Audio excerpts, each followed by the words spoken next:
Hey everyone, and welcome to your very first JavaScript tutorial.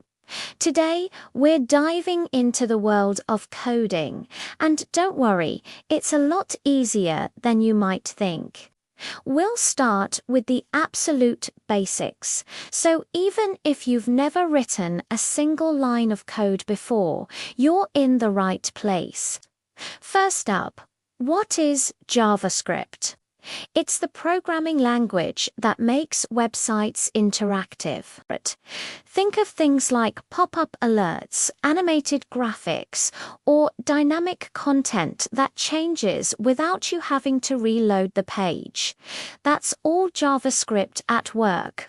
It's one of the core technologies of the web, alongside HTML and CSS.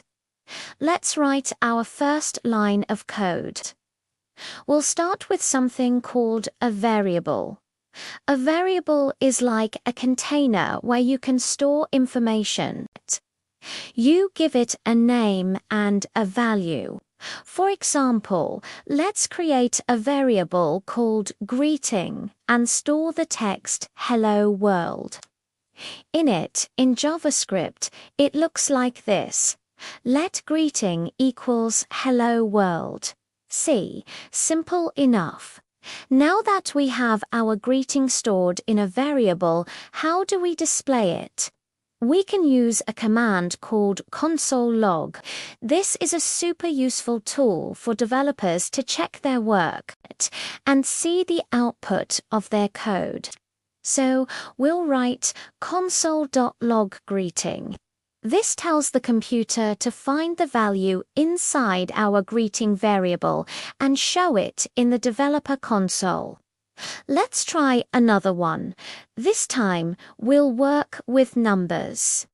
We can create variables to hold numerical values and even do math with them. Let's create two variables, num1 and num2, and give them some values, say 10 and 5. So let num1 equals 10, and let num2 equals 5. Now let's create a third variable called sum to store their total. We can write let sum equals num1 plus num2.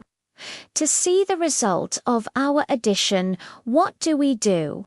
That's right, we use console log again.